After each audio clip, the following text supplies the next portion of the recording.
Hi, I'm Ruth. I'm Penny. And I'm Johnny. And today we are sat inside at Mount Pleasant on what is a lovely day, and we should be sat in the garden. Today we're going to be talking about the Pomodoro Technique, and I have it written out phonetically because for some reason I just can't say it correctly. That is correct, the That's Pomodoro Technique. So the Pomodoro Technique is something that lots of people might have heard of. If I'm honest, I hadn't, and Johnny and Penny were the ones that were telling me a little bit about it. So, Johnny, do you want to tell us what the Pomodoro Technique is? So, at its most fundamental level, it's just a way of dividing up your time into sections, which are 25 minutes long with a 5-minute break in between, and every fourth Pomodoro, you take a 15-minute break. So it's a really effective way of breaking up your time with the ability to concentrate and also segregating your tasks into being able to work out how long they're going to take you, because you look at the task and decide how many Pomodoro it's going to take to complete. So it's a bit like when lawyers have their time into, I can't remember what it was a long time since I did my work experience, like 6 or 12 minute slots of the day. That's how they do their billing. It's every 6 or 12 minutes are accounted for. I'm sorry, lawyers out there are probably shouting, no, it's not, but they are like little segments of time, and that's right. how you bill. Is you have everything, and on your timesheet you write what you're working on for that segment of time. Yeah, and the idea is that there is no part of a Pomodoro, there are only complete Pomodoros. So even if you finish a task in, say, 20 minutes, you then spend five remaining minutes reviewing that and making sure it's okay and tweaking it. Interesting. So it's not like if you finish your task early, you then have like 5 minutes to chill. It's expected that if you've assigned so many Pomodoro to that task, that actually that's the time you have. Yeah, and I find that it makes you really focused on what you're trying to do, and it also helps a lot with distraction, because if you get distracted from it at any point, the idea is that you stop that Pomodoro and start again to focus on your task, so that you start honing your ability to focus and concentrate for that set period of time, and the knowledge that you will have 5 minutes to check your phone, look at Facebook update, whatever you do in that break time. The challenge that I found with it, there is so much information out there. So I'd heard like it was 20 minutes of this and then 5 minutes of resting, but Johnny's done a lot of research and we've now got more of a holistic picture. So I was like, how am I meant to do one thing for 25 minutes if I've got something that's simple? And some suggestions say do that in your 5-minute change task or break.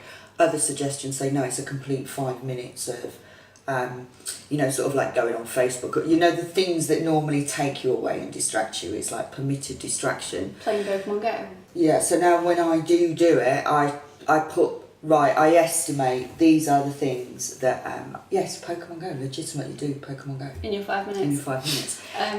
I now fill up, when I'm planning my day, I fill up my time in 25-minute blocks. And can you put multiple tasks in a block? So I'm asking because, So for me this is really interesting, and one of the things that I really struggle with is kind of, I have a mixture, my work is never the same. No week is ever the same. I don't have any sort of routine.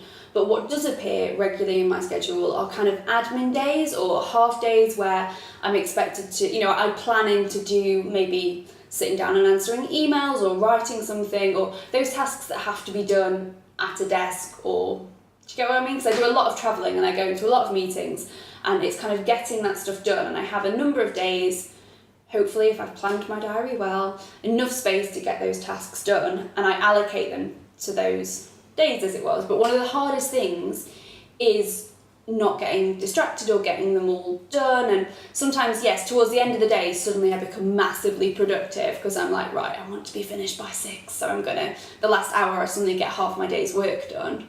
So is it a good way to really start focusing and starting that work? Essentially it's a tool to stop procrastination, and it works on the basis that it gives you your permitted hours. It says we are not all superhuman.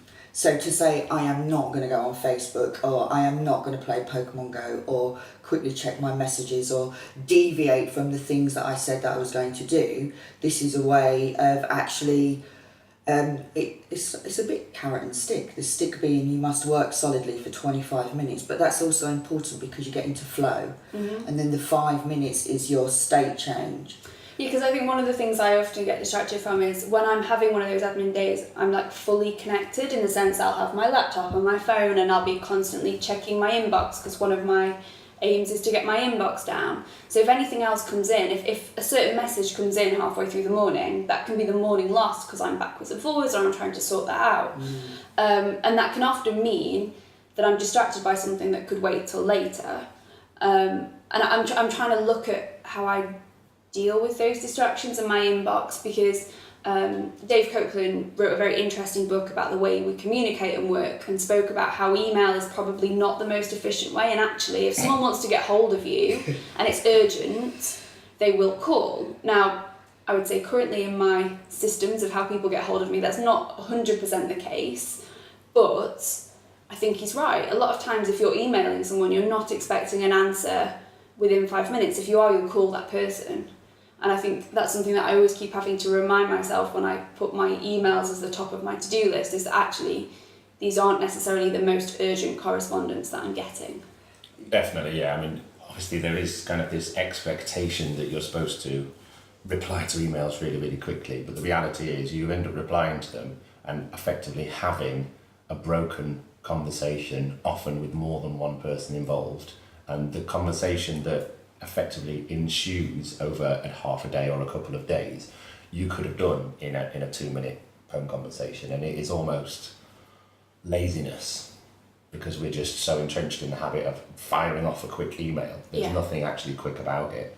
And I mean, sometimes you can just reply and say thanks, or you are just literally sending one word, or yes, that meeting's fine. But sometimes when you have those emails that you really need to focus and think about and write, and you're right, I mean, with some of the businesses I work with, we use things like Slack, or we use WhatsApp message, or we just call each other, and that is the most efficient way of getting something done. So one of the things that interests me about the Pomodoro technique is the idea of not being distracted by unnecessary things. When I do it, and when I say when, is I'm not disciplined at it yet, and I also found out that I was doing some of it wrong. But the good thing is let's face it, the reality is if something's urgent, if someone's trying to get hold of you, there's only 25 minutes if that urgency is right at the beginning of your Pomodoro slot. So the chances of something being that of the moment urgent is very, very slim. So it is a really good way to confidently focus, and it takes away the worry of, is there something else going on in one of the businesses that we need to pay attention to? Because nothing's ever that urgent.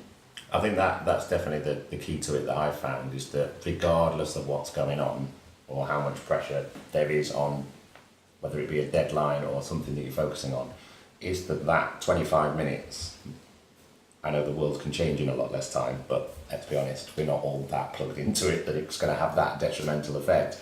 It means that you can just focus in the knowledge that even if you have lots of things going on, in 25 minutes time you could check and you could prioritise what you were doing if you wanted to. Yeah. It stops that distraction element. So if I was going to implement it, what would be the first kind of step? Or so I've got my to-do list and my bullet journal, like how do I, because I'm not sure how I would start integrating this system. Or I tell you what, I was just thinking exactly that. How do I make myself do this? Because when I do it, it is really valuable. And I think what would be really useful, Johnny, could you just remind us how the time block goes? Because it's like 25, then 5, then a 15 pops in somewhere. So it's 25 and then 5. 25 and then 5. 25 and then 5. And the 5's included in the 25, or is it 25 plus 5? So it's 25 plus 5. So it's half an hour. Basically a half-hour block. Okay. The idea is you physically get up from your desk and leave it and do something for 5 minutes. Or so you need to leave your whatever you're doing if it's not at a desk. So you do 25 minutes and 5 minutes 3 times. Yeah, okay. So that's an hour and a half. Yeah, and then you do 25 minutes and then you have your long break, which is 15 minutes. Oh, okay. So you kind of, you get into it's 2 hours and 10 minutes total. Yeah. And that's your cycle. Okay. And I would suggest that the best way to get into this, I don't have an Apple phone, so I can't recommend the best thing to get from the iTunes store, whatever it is, Apple store. But on Android, the best app that I've found by far and away is called Clockwork Tomato. And not just because it's got a brilliant name. Because the logo for Pomodoro is a tomato. And the original thing was done on the little twist tomato timers that you get in the kitchen. That was how the technique was originally developed. So yeah, it's an ingenious name because that's where it came from. It was a Clockwork Tomato. And basically, I think it takes a while to get into the habit and the understanding of guessing how many Pomodoro you're going to have to put to one side to do your tasks. That's only going to come through practice. So to get into it initially, I think the best way to do it is just get the app, and there's loads of them out there. And just when you're starting your task, like your email, you might go, right, it's going to take me an hour to do this email. I'm going to click the Pomodoro going, and a little alarm goes off on the Clockwork Tomato app. It goes off a minute before 25 minutes is up to warn you that the end of it's coming. And then it goes off at the 25 minutes, so you can stop, get up from your desk, do whatever, come and sit back down, because it's got different noises at different points, and you can tweak and change all of them, and just give it a go. Because the biggest benefit I've found is that often I get into flow, and it almost feels like an interruption to start with. It's like, well, I'm working really effectively here, why do I need to stop for 5 minutes? But as you do it throughout the day, your energy levels don't dip in the way that you do when you're just concentrating constantly. When you go, oh, I've been doing this for 2 hours, I think I better stop. And by breaking it up into lots of little bits, I think you get more done overall, and your energy levels stay higher over the duration of the day.